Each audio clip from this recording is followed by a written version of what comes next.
The teachings of Rabbi Ephraim Sprecher, Dean of Students at Diaspora Yeshiva on Mount Zion, Jerusalem. Today we're speaking about Yom HaShoah. But before we get to the Yom HaShoah, it's just amazing that the Haftorah, we always said that the Haftorah always speaks to current events. Haftorah always speaks to current events. The Haftorah we're going to read this Shabbos from the book of Samuel 1, chapter 20. It doesn't seem to have anything to do with current events. Yonatan tells King David, Mochar Chodesh. Tomorrow is Rosh Chodesh. So therefore we read this Haftorah. Very strange. On Shabbos, because what's the day after Shabbos? Sunday is what? Rosh Chodesh. So Samuel 1:20, we read Mochar Chodesh. What does a Mochar Chodesh got to do? Just because Yonatan tells David HaMelech Mochar Chodesh, so we read this Haftorah, Mochar Chodesh, tomorrow is Rosh Chodesh, the day after Shabbos is Rosh Chodesh. What's the message over here? We know the Torah is forever. The Torah is forever. I have some more paper if you need. So current events in the Haftorah. Mochar Chodesh, Avi. Tomorrow is Chidush, the day after the Holocaust. There's a terrible Holocaust, but there's Chodesh. 3 years after the Holocaust, the Jewish people rejuvenated, renewed themselves. Machar, for a Jewish person, there's always Avram a Chodesh, a Chidush after what? Machar. So it's amazing, the Haftorah that we read this Shabbos, Yom HaShoah, doesn't seem to have anything to do with what's happening, but the Jewish people can rebuild. There's a tomorrow, there's Chodesh. After the terrible Holocaust that the Jewish people suffered, there is a Chidush, there is a Chodesh. We begin again. We have this awesome power to rejuvenate and renew ourselves. The closer book of Rabbi lost a wife and 14 children. And he started all over again. And many Jews have lost family. So where they have this koyach, Mochar Chodesh, 3 years after the Holocaust, a third of our people were annihilated, right, Gidon? Who comes back after losing a third of your people? Who comes back? Nobody comes back after 2,000 years after Auschwitz. And to build this wonderful country, the jewel of the Middle East, we'll talk about that soon. This is the power of Mochar Chodesh as a chidush. Now, the end of the Torah, not the end, the middle of Torah, Shaul HaMelech is speaking, where's King David? King David didn't show up at the feast. From here you learn out that there's a mitzvah to have a party when? On Rosh Chodesh. So he says he didn't show up. Kiyoma mikrehu, bilti tar loy tar. It's a coincidence that King David didn't show up for the feast. He's not pure, he's not pure. Seems to be redundant, Avram. I need to know what Saul said 3,000 years ago. We're not up to the papers yet, you know. We're not up to there yet. I'm just warming us, because we usually do current events in the Haftorah, so I don't want to lose that out. The Haftorah, Samuel 1:20. So Shaul HaMelech says, it's a mikra, it's a coinky-dinky that King David didn't show up to the party. He's not pure, he's not pure. So who cares what he said 3,000 years ago? We know the Torah's GPS, it's not. And why does he say twice he's not pure, he's not pure? Maybe he touched a dead rat, so he's tummy, he can't come to the feast and contaminate the food. So he said it. So the Baal Shem Tov said something incredible. If someone sees remarkable, amazing events in history, and he says mikre, what does mikre mean? Koinky dinky? It's kiloi tahor, because he's not pure. If his amunah was pure, he would know there ain't no such thing as a mikre. We see amazing events, and we say it's a mikre, it's a koinky dinky, kiloi tahor. That means the person has no pure emunah. The holy Baal Shem Tov said that. The word mikre, rearrange the letters, Avram, you get Rakmei Hashem. So the amazing events, the Holocaust, followed by the state of Israel 3 years later, it's a mikre. Stuff happens. If you believe that, kiloi tahor, it's because the person has no pure emunah, says the holy Baal Shem Tov. Otherwise, why do I care what King Saul said 3,000 years ago? So now let's get to our, did the Holocaust birth the state of Israel? Before we get to that, you know that the Jewish people have a triple victory over Hitler. What do I mean by that, Gold? The triple victory over Hitler. We have Am Yisrael, Torah Yisrael and Eretz Yisrael. There never was as many Jews studying Torah in Israel. Never. Bayis Rishon, Bayis Sheni, Rabbi Berelwein, the great historian, says never was there as many Jews studying Torah in Israel, First Temple, as they are now. 3 years after the Holocaust. Does that make any sense? We rise like a phoenix out of the ashes, Lillian. Does that make any sense? That's the Machar Chodesh, the Haftarah, Kawinki Dinki. Machar, the day after the Holocaust, we have Chidush, the power to rejuvenate, to renew ourselves. That's our triple victory over Hitler. Am Yisrael, Torah Yisrael, and Eretz Yisrael. Now I'm going to tell you something amazing. Fasten your seatbelts. How many pages are there in Talmud Bavli, Gidon? Take a guess. 2,711 pages. If you study a page a day, Reb Nachum, 7.5 years, you knock off Shas. There's 2,711 pages in Talmud Bavli. There's a Holocaust museum in Berlin next to the Führer's bunker. How many matzevos does that Holocaust museum contain? 2,711. Avram, how'd you know that? Now, the Goyish German architect, did he know that Talmud Bavli has 2,711 pages? I don't know. Dafke 2,711 matzevos in the Berlin Museum next to the Hitler bunker. Talk about Kawinki Dinky? That's just pretty amazing. 3 years after the Holocaust, no one comes back after 2,000 years. There's a pasuk in Tehillim 27, Lulei Hamanti Lir B'divrei Hashem. In English you say, Avram, seeing is believing, right? In English you say, seeing is believing? Avram, you say that? Yeah. Seeing is believing, right? Believing, yeah.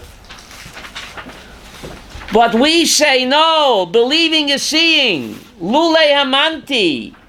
If I didn't believe, I couldn't see B'tuv Hashem. We see these wondrous miracles in front of our eyes. Not seeing is believing. Believing is seeing. Tachzenu einenu, says Vakuk. Hashem, open up our eyes and we see the Geulah already here, but we just can't. Some people just don't get it. Believing, Lirois B'tuv Hashem, Lulei Amanti. If I didn't believe, I couldn't appreciate B'tuv Hashem. We have to open up our eyes and appreciate. Psalm 126 says, when God brings us back to Tzion, Hinu Kecholmim, we'll be like what? Dreamers. My Rebbe Rapam Zatzal said something amazing. He said that there's a fast rule in Jewish history, that after every time of great sorrows that the Jews suffer, Kodesh Baruch Hu gives us a hug. Like a parent who has to punish a child for tough love, and then he gives the child a hug. Said Rapam Zatzal, he said the terrible punishment of the Holocaust was followed by God's loving embrace. What's that? He said Medinas, he didn't say Medinat Yisrael, he said Medinas Yisrael. You hear what he said? That's God's loving hug. Hakamas Medinas Yisrael was God's loving hug and embrace after the terrible punishment of what? Of the Holocaust. Why did God bring the Holocaust? Who asked that question? Exodus 5, Moshe Rabbeinu, the greatest prophet that ever lived, he said, Lama harayosha lama zeh. God, why are you doing such evil to your people? Who's saying this? Exodus 5, who's saying this? The greatest prophet that ever lived. Lama harayosha lama zeh. Why have you done such evil to your people, God? Moses questions God and he argues with him. God should have said, you're fired. I remember, did God fire him? No, I think he gave him a bonus.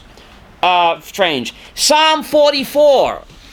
Psalm 44, I'll read it to you. It's just incredible. Psalm 44, verse 24.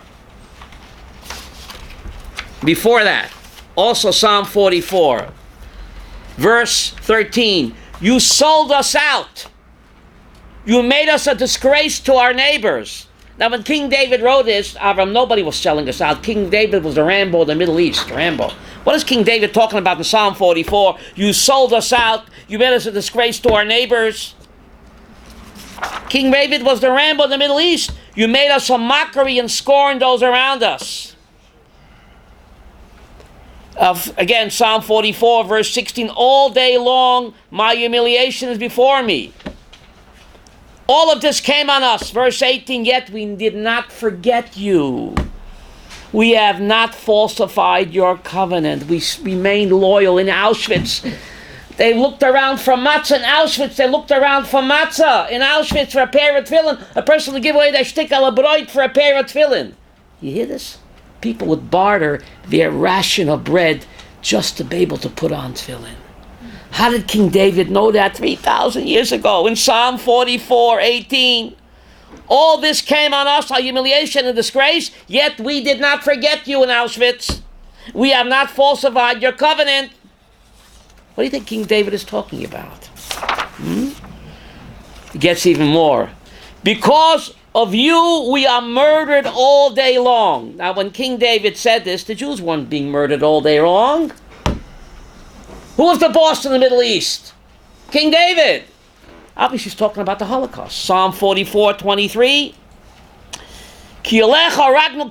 Because of you, God, we are murdered every day, all day long. We are like sheep to be slaughtered. This is King David, the Mashiach talking. Ura. What does Ura mean? Wake up. Lama tishan Adonai. Why are you sleeping, God? Hakitza, arouse yourself. Al tiznach lanetzach. Do not reject us forever. Psalm 44, the same Psalm 25. Lama panecha tashtir. Tishkach anyen lachseinu. Why do you hide your face? Why do you forget our affliction and our pain and suffering? This is King David talking to whom? So God should have said, you're questioning me, you're fired. No, I don't think he got fired. I think he got a bonus. He became the Melech HaMashiach. So the greatest, Moses, King David, they all asked, why did you allow the Holocaust, God? Psalm 44. Now, if I would ask this question, my Rebbe would kick me out of the yeshiva to talk like that to God.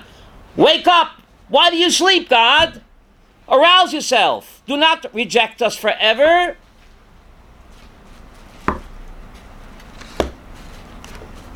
Psalm 44.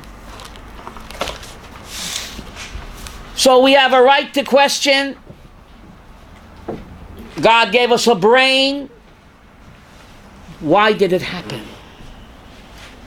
God didn't fire Moses. He didn't fire King David.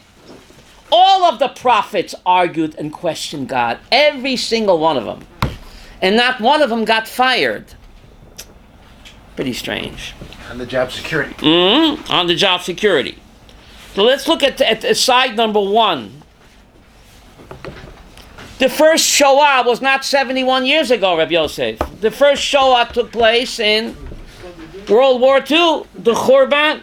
No, before that. The Churban, Slicha. It wasn't 70 years ago. The Churban Beit HaMikdash was the first Shoah.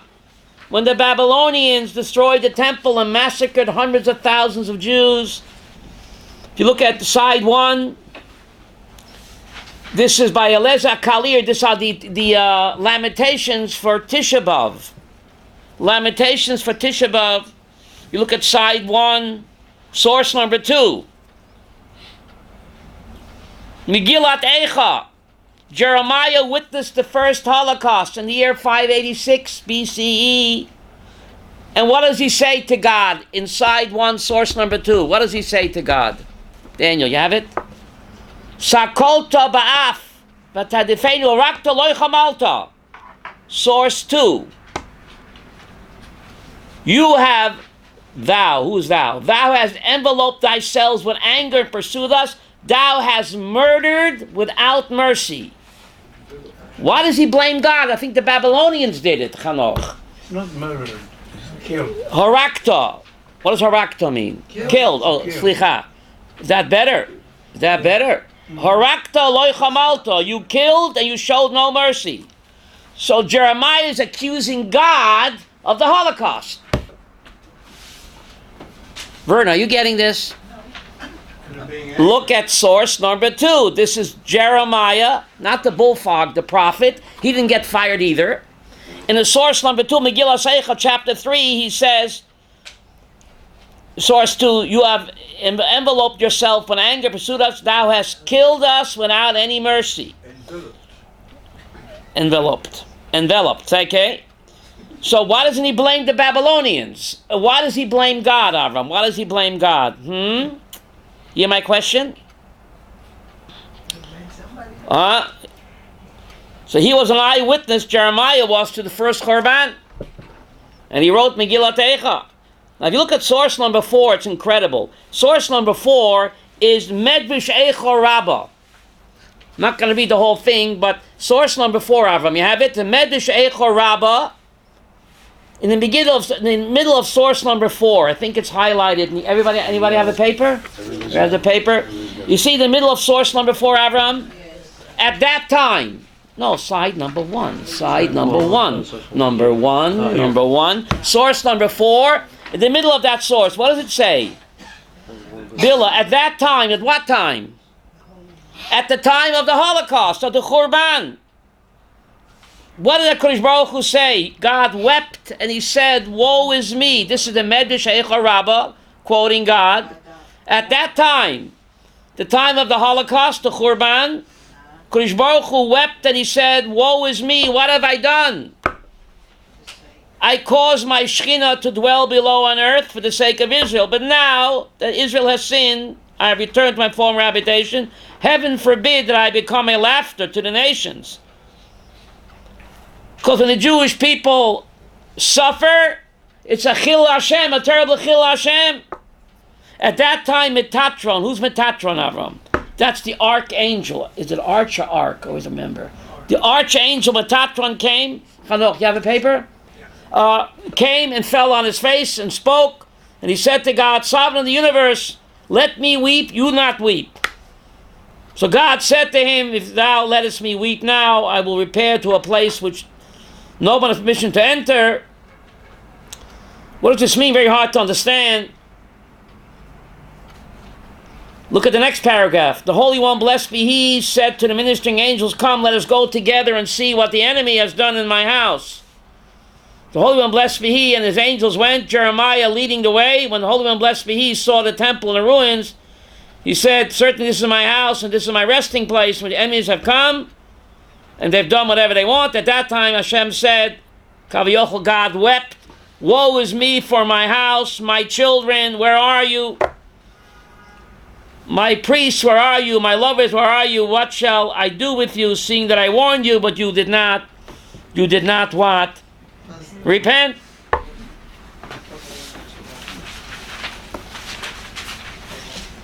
Look at side number 2, please.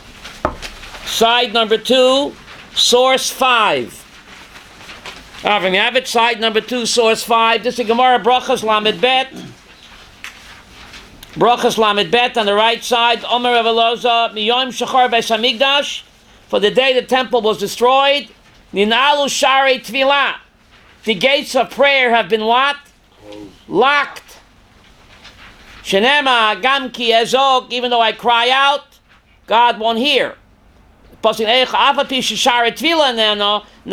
though the gates of heaven, the gates of prayer are shut, Share Dima Loininalu, but the gates of what? Demoot. How do you say Demoot in English? Tears is never shut. We have to knock on heaven's door. I remember that song? Knock, knock, knock on heaven's door. You know who sang that? Reuven Zimmerman. Alias Bob Dylan. He wasn't the Asper Yeshiva in 1971.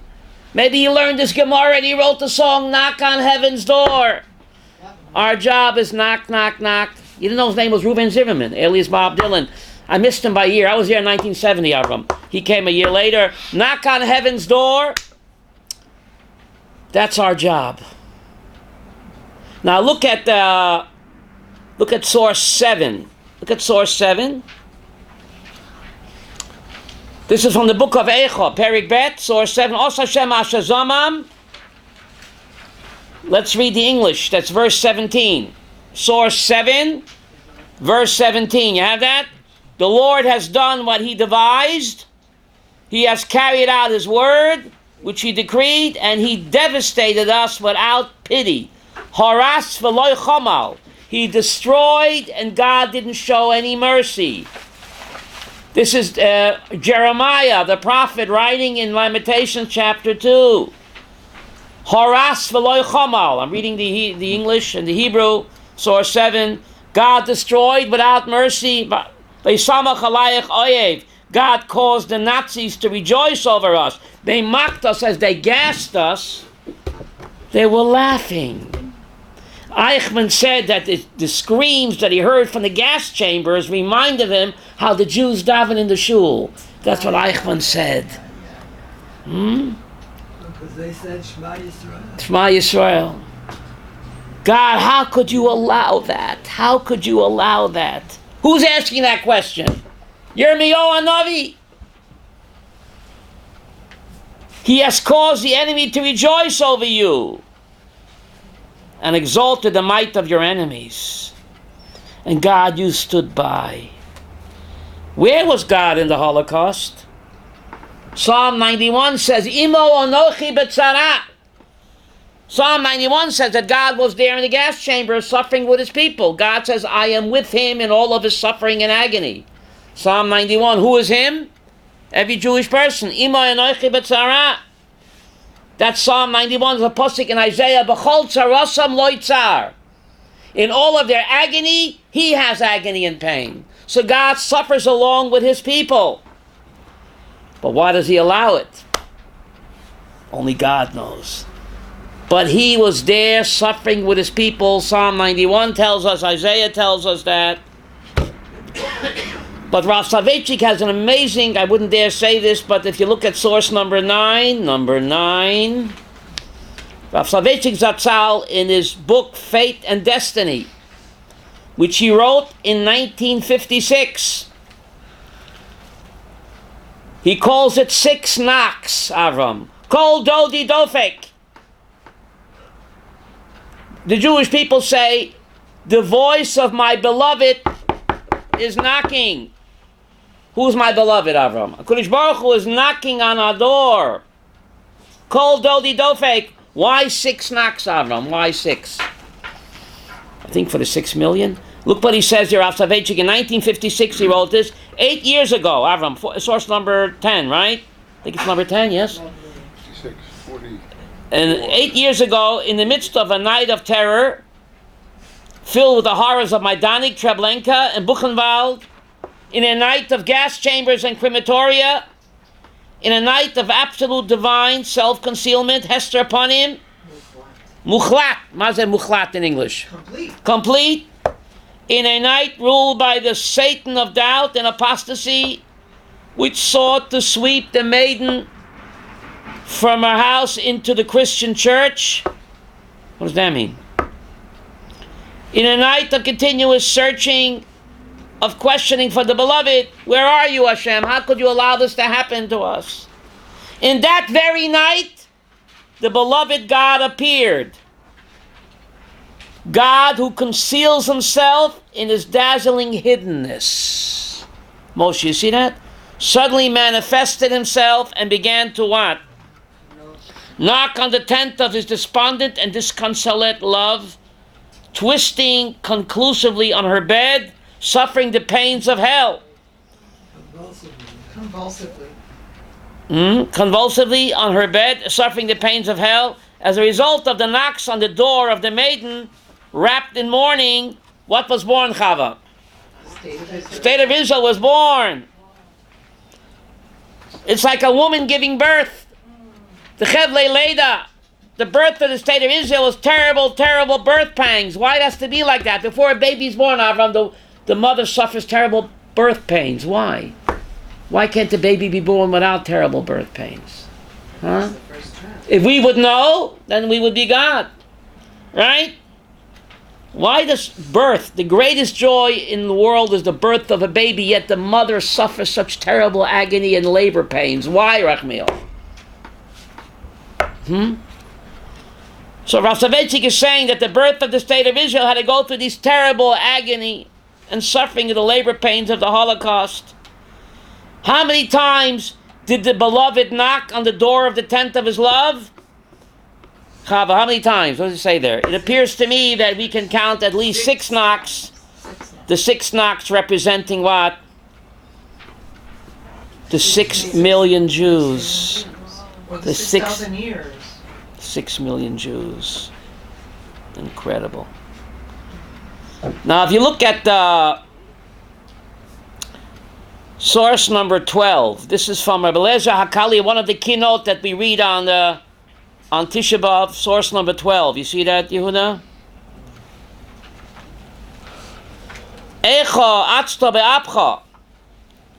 The English is in source 12, reader or narrator. How in your anger did you hasten to destroy your faithful ones by the hands of the Edomites? Who are the Edomites?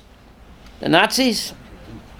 Europeans even. The Edomites did not recall your covenant with Abraham, who you have chosen for their trials, and therefore we say, Zechor Hashem mehoya lanu. Remember, Hashem, what has befallen us, and save us. Pretty incredible. Pretty amazing.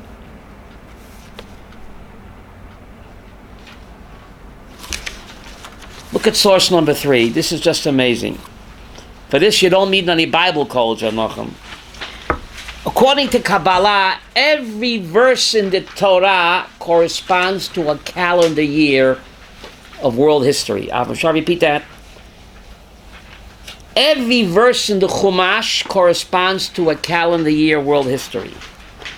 There are 5,845 verses in the Torah scroll. You don't believe you can count. There are 5,845 verses in the Torah scroll. There are 79,847 words in the Torah scroll. And there's 304,805 letters in the Torah scroll. Therefore, the rabbis are called sofrim. What does a sofrim mean, Avram? What does a sofrim mean? A counter. We say sofrim means a writer, but the Svartem Lechem Mimochvat HaShabbos Avi. What does Svira mean in English? Count. The rabbis are called sofrim because their job is to count the letters and the words of the Torah. And therefore, if one letter is missing, the whole count is off. It's not just one letter. The Ramban tells us, Avram, how many names does God have? 304,005 names. Shall I repeat that? How many names does God have? 304,805 names, says the Ramban, because every letter in the Torah is what? It's the name of God. So if one letter is missing, it's not just a letter, it's a name of God that's missing. Every letter in the Torah is a name of HaKadosh Baruch Hu. How many verses?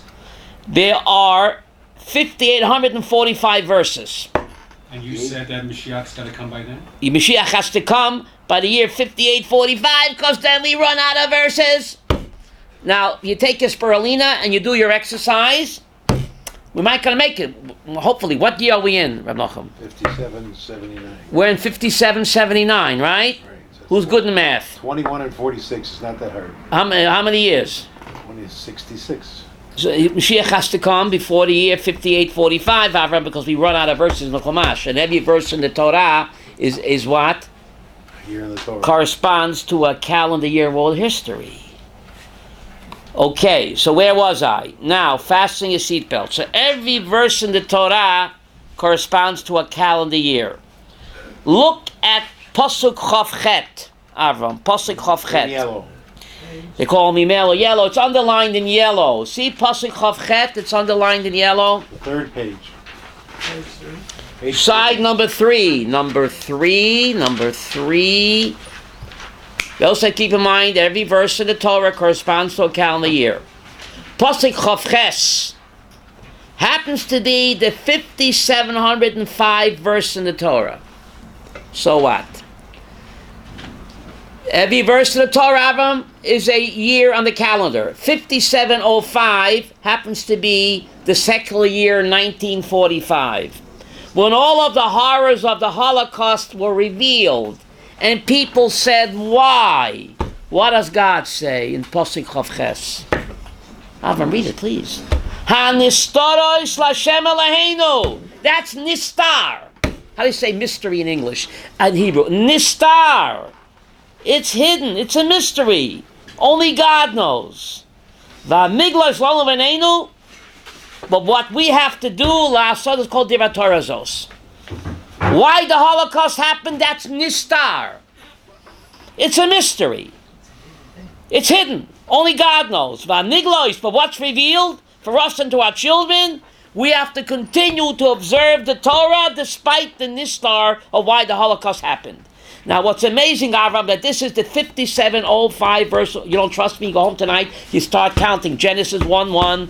This is the 5705 verse in the Torah, which is the year 5705, which corresponds to the secular year 1945.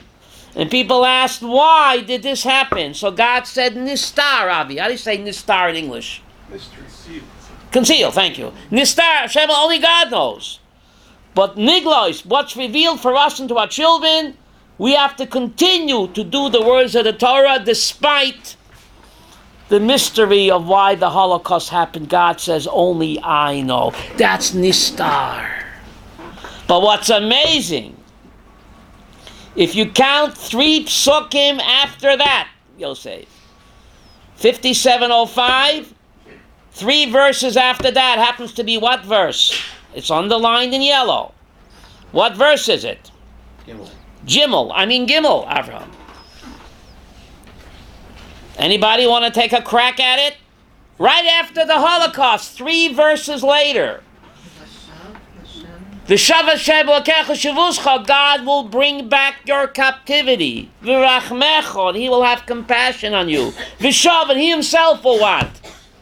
Return, and He will gather you from all the nations. The Kodesh Baruch Hu has what? Scattered you there. What's amazing is, Avram, that this is the 5708 verse in the Torah. 5708 verse in the Torah corresponds to the Hebrew year 5708. What's the year 5708, Avram?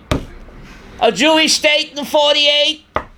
Coinky dinky? That the 5708 verse in the Torah, which corresponds to the secular year 1948, Verna, is exactly what happened. God will bring back your captivity. Show mercy on you. And He Himself will come back and gather you from all the nations. How did God know this 3,330 years ago? That in the year 5708, which is the year of Jewish state in 48, Hashem predicted that that's when the Jewish people will come back 3 years after the mystery of the Holocaust. They're only 3 verses apart, Aram. 3 verses. 5705, see Pasuk Chav Ches, it's underlined in yellow. And 3 verses later is Pasuk Gimel. 3 years after the mystery of the Holocaust, HaKadosh Baruch Hu says, I will have compassion on you. And I myself will return and gather you from all over. And that process began a Jewish state in 48. Now, can that be a coinky dinky, Avram? You don't need no Bible codes. All you have to do is what? Count. The rabbis are called sofrim. Isn't that just incredible? Now, a Jewish state in 48. Avram Avinu was born in what year, Avram? What year were you born? 1948, no? Avram Avinu was born in 1948. Wow. Coinky Dinky, a Jewish state in 48. It's secular, but we know there are no Coinky Dinkies. Avram Avinu, the first Jew, was born in the year 1948, and the first mitzvah God gave him was what? Come to Pisgat Zev. Come to Ramot. First mitzvah He gave the first Jew. Coinky Dinky, I don't know. Jewish state in 48, that's pretty amazing. That's just pretty amazing. What do you think about that? Now, we said God suffers with His people. The first time that God appeared to Moshe Rabbeinu was b'toch hasneh. Avram, what does hasneh mean? a prickly, cutting thorn bush? Why not in a cherry tree? What about a peach tree? Why in a bush that cuts and pricks? Says Rashi. Rashi quotes Tilim Tzadik Aleph, Imo Onochi Batzara. When the Jewish people suffer and have anguish, God Kaviyachol suffers with them. So the Jews were suffering in Egypt, so God appeared Dafki B'tol Chasneh, and not in a thorn bush that cuts and pricks, and not in what? A cherry tree. So God suffers along with us. We know that. So why doesn't God do himself a favor and what? And redeem us? Because every time we suffer, he suffers. All right?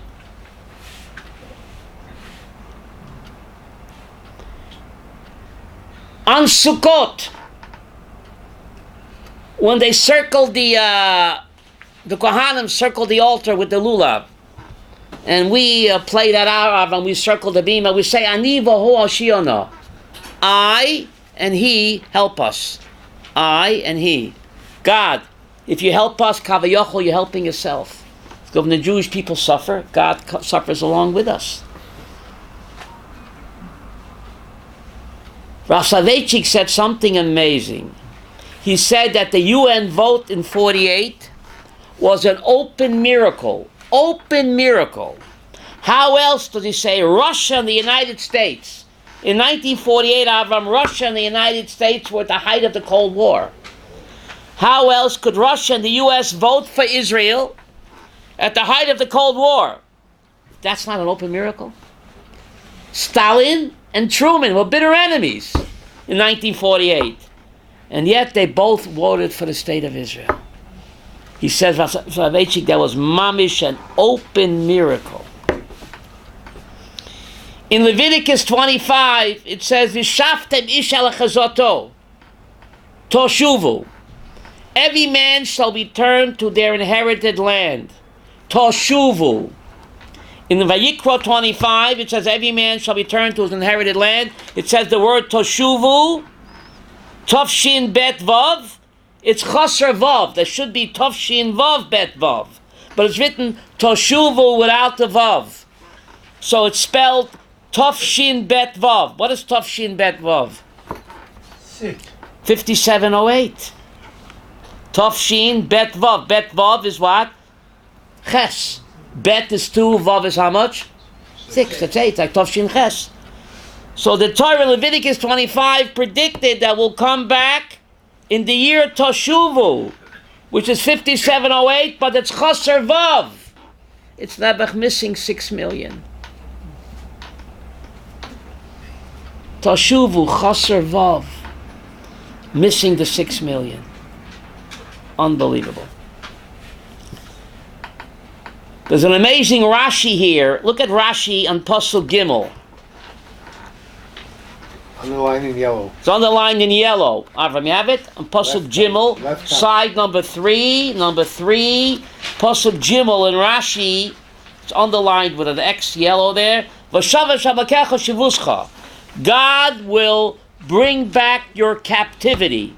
In Avram, what year? 5708. Because that's the 5708 verse in the Torah, and that's a Jewish state in 48. Isn't it amazing, Billa? Coincidence. People say mikra. Come on, get real. Look at this incredible Rashi, Avram. You know Hebrew very good. Look at Rashi Gimel. You have it, Avi? V'shava shamakecha shavuscha. So Rashi says, Hoy loy lichtoi v'heishiv shavuscha. It should have said what? V'heishiv shavuscha. God will bring back your captivity. How come it says v'shav? What does shav mean? He himself will return. Rabbi Sayyid Alam the Makan, Rashi quotes the Gemara Megillah, I think, no? Megillah Chavtes. Ava, you want to read that? Shahashchina kaviyachol shruya b'sor b'tzar gosam. The Shechina HaKdosha dwells with all of our pain and anguish in our exile, in our suffering. Where was God in Auschwitz? In the gas chambers. So says Megillah, page 29. Ukeshenegolin, and when the Jewish people are from what? Redeemed. Hichtiv gula latzmo. God says, I myself am what? redeemed. So Yoshua Mohem. God came back with us in 1948 from the DP camps. God came back with us, Daniel. He came back with us. Isn't that amazing? V'od yesh lefarish shegod le'yoyim kibbutz goliyos bekoshi. Kilo hu atzma tzorech lios oches b'yodai mamash. Ishish b'mkomo. The final redemption, the Jews will be so entwined in Chutz La'aretz that Kodesh Baruch Hu will have to what? Pull them out. B'yodav mamash. What does b'yodav mamash mean? Actually pull them out by the hand. Ishish b'mkomo. As it says in Isaiah, "Va'aten tulketu la'achad echad b'nei Yisrael." God, I'm going to have to collect you one by one. You won't want to leave Schnorrer Park. I mean, you won't want to leave Teaneck or Lakewood. You won't want to leave. I'll have to schlep you out, says Hashem. I'll have to schlep you out. Isn't that amazing? Now, by the Eser Makot, the Mitzvah said, Etzba Alehim. They said it's what? It's a finger of God. So when God brought the 10 plagues on Egypt, it was Etzba. But when God had to schlep us out of Egypt, it says, B'yod chazaka, l'roya l'tuya. He had to schlep us out and won't leave Egypt either. Yad chazaka, zroya l'tuya, not an Etzba. That's how the Jewish people were what? Intertwined. That's the Jewish psychosis of it. We want to be more than the Goyim, right? You have to show that we're better, we want to assimilate. So when the time comes, the Kodesh Baruch Hu is going to schlep us out one by one. Yeshayahu 27 says, Aten tilkitu la'achad echad b'nei Yisrael. That's pretty amazing. But the Jewish people, 3 years after the Holocaust, were a leader in everything, in every field. High-tech, low-tech, smartphone, dumb phones. Who invented vase? Israel. We have our vase. Wait, not vase, vase. We have our vase. We have our base to make you talk. We have it. If Moshe Rabbeinu would have had vase, he wouldn't have plunged 40 years in the Midbar. What do you think, Avram? Would he? No, Waze takes you around. Exactly. You have arrived at your destination at the roundabout. 40 years later. Right? 40 years, right? But everything is a Jewish invention. All of it, the startup nation. The startup nation. We have to open up our eyes and see all the wonders. Is normal? Little Israel, smaller than New Jersey. The envy. We're number 7 in the all-time hit parade, according to Janes. Janes, the military. Israel is number 7 in nuclear strength. Little Israel. 70 years after the Holocaust, we're ranked number 7. Janes, they're very authoritative. I don't know who Jane is, but she says that Israel's ranked number 7 in nuclear. She's Samantha's sister. Jane Fonda. Nuclear arsenal. Little Israel. Huh? I mean, it's just amazing. We sneak into central downtown Tehran. We just happen to sneak out how many thousands of folders of secret nuclear information. I mean, is that normal? What? Where's the Ayatollah Khamenei? Where was he, asleep on duty or what? Just snuck in there. Tons of documents from downtown central Tehran. Huh? Is that normal? I ask you, Avram. What's with the Ayatollahs? Out to lunch or what? What? You know, and it's funny because, What? well, I don't want to say it's political. But what? People who are supportive of Israel, you have Jews trying to take him down. Jealousy. Our own people are trying to take people. What? Jews in America, the left, trying to bring Trump down, who's trying to help Israel. Unfortunately. We always have, Rav Soloveitchik said something incredible. Great you brought it up. Dasan ve'aviram, those scoundrels. Dathan, remember Dathan? Dathan? Edward G. Robinson. Dathan. Every word of the Torah is GPS, Avram. It's GPS. It's God. They made such ugly, disgusting statements, putting down God and Judaism and sticking up for the Egyptians, terrorists. They told Moses, why'd you knock off an Egyptian terrorist for? Right? So they said these ugly statements, Dosan Vaviram did. Knocking God, Judaism, and the Torah, sticking up for enemies. So they said it. Why does the Torah have to record it for posterity? Rastavechik asked this 60 years ago, one of his shurim. Torah's GPS. So they said these ugly statements. Self-hating Jews identified with the enemy. Why record it in the Torah forever? You hear Rastavechik's question? So we recognize. He said that. What's he, Navi? 60 years ago. He said that unfortunately the Dosan Aviram syndrome, he called it, is not an isolated event. He said in every generation the Jewish people are going to be haunted by the Dosan Aviram syndrome, he called it. We have to know it's there. Were the Jewish communists? Or the Jewish leftists? Or Peace Now? Or J Street? It's a Jewish psychosis, he called it. 60 years ago, I have the tape. Did you hit A Brennan Yiddish, how he spoke. Someone had a piece of mind 60 years ago to take a tape recorder into the room. It looked like a suitcase. Did you hit a new record? 1 second. It looked like a suitcase 60 years ago. And he says, Famach the tape. He wants to say something off the record. He says, Famach the tape. So you see a and a pause, off from the tape. But he said this, he said, the Dosan Aviram syndrome is alive and well. It's a Jewish psychosis.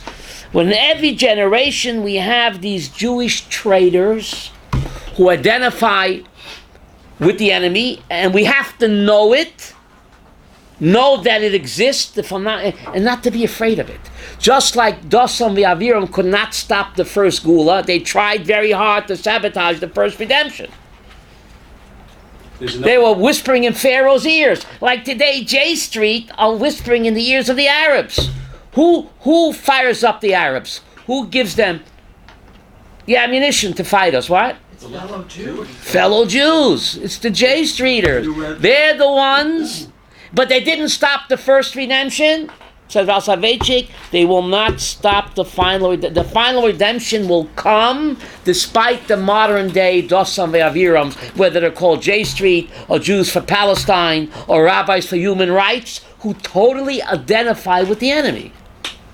That's the Dosan Ve'aviram syndrome, says Valsavechik. We have to know it exists and not to fall into Yush, you said. I say Yush in English. Not to fall into despair. The Gula will come. We have the roadmap, not the road trap. The Gula came to fight the first J Streeters, the Dosan Aviram. Read what they said. They sound mamish like J Street. Mamish like peace, rabbis for Palestine, or what they call Jews for peace. Now, mamish the same talk. Jewish voice for peace. Jewish voice for peace. So we have to know it's there and not to fall into Yush, she said. The Gula will come despite that. But he called it a Jewish psychosis, I'm quoting him, and he called it the Dosan Aviram syndrome. Unfortunately, it's alive and well, and we have to know it's there, identify it, and not to what? Fall into despair. Yes? One last word. One last word. Anne Frank. Yes? May have been her aunt that turned them in. Her aunt. You hear that one? Yeah, I just read it the other day. Her aunt, they believe her aunt turned him in. Her aunt. Her aunt was a collaborator. Who arrested the Friedrich Lubavitcher Rebbe? Not this, his father-in-law. You can read this in the book, it's on Google. His nephew, the Lubavitcher Rebbe, not this one, the Friedrich Rebbe. His nephew became the head of the Exvektia. Exvektia, that's the Jewish section of the KGB. What is it? KGB. KGB. There were many Jews. It was a Avodah Zorah for them. He arrested his own uncle, the Rebbe. It's a Jewish sickness. Whatever it is. Would you call it the Erev Rav or something? The Erev Rav. The Zohar calls it the Erev Rav, the fifth column. But Dosan Aviram, they were Reubenites. They came from Shevet Ruvain. They were not the Erev Rav. I know, that's the... They came from Shevet Ruvain. So we have to know that Kodesh Baruch Hu, there's a plan, Avram. There's a great planner, and there's a plan. Things are always going according to plan, Danish. Shall I repeat that? Things are always going according to plan. Not my plan, but his plan. We have to know that. We have to know that. We have to know that. In 1948, I had a friend of mine, Akiva Besser. You know, Rav Moshe Feinstein said that the Mechemet HaShichro was an even greater miracle than Hanukkah. Eyewitness, my friend Akiva Besser. In 1948, he had these survivors coming out of the concentration camps. They gave them World War I rifles. They didn't know which end is up. And they sent them out to fight 7 mighty Arab armies with tanks and planes. Avram, tanks and planes and artillery. And we had World War I rifles. Holocaust survivors didn't know which end is up. And we had no Air Force. We had these blip planes. So what did they had no bombs to drop. So they dropped thousands of seltzer bottles, Avram. Seltzer bottles. Because seltzer bottles on the way down, they whistle. I'm not making this up. They dropped thousands of seltzer bottles from these dozens of biplanes, these blip planes, and the whole sky, and the Jordanians and the Egyptians in the tanks, they thought that these are new mini bombs. Ooh, whistling. What do? They turned the tanks around. You hear this? Eyewitness, my friend Akiva Besser. We had no artillery. We had one Davidka. The Davidka. It made a loud noise. The Davidka won the 6-day, won Mechemet HaShichwa. The Davidka cannon, Rab Nachum, won the 48 war. One little mortar. And they had the Egyptians and the Iraqis and Jordanians, tanks, artillery. We had this one mortar that made a huge noise. But we had sewer pipes. Daniel, I'm not making this up. We had these sewer pipes. So what did they do, Avram? They took the sewer pipes and they stuck them in the ground on top of the hill with the mouth open. So when the Jordan tanks were approaching, it looked like what? Huge cannons. So what did they do? They turned around. Is that normal? Is that, hello? How can you not say Hallel? Next week on Thursday. How could you not say Hallel? I just don't understand it. But Moshe Feinstein said it's a bigger nest than Hanukkah, he said. Mechemet HaShichru, who you're fighting 7 modern, well-equipped armies, trained tanks, artillery planes, and we had seltzer bottles, World War I rifles, and sewer pipes. And defeated 7 mighty armies. And again in the 6-day war. And again in the Yom Kippur war. Little tiny Israel. There's a famous bumper sticker. America, don't worry. Israel is behind you. It's true. Yeah, that's true. Don't worry, America. Israel's behind. Israel got your back. The Abomination said that he said he has our back, right? Yeah. Abomination said that. Yeah. Right? But we have... So Hashem should bless us to open up our eyes and to realize the great miracles of Medina and appreciate it and say Hallel. For more of Rabbi Sprecher's teachings, visit rabbisprecher.com.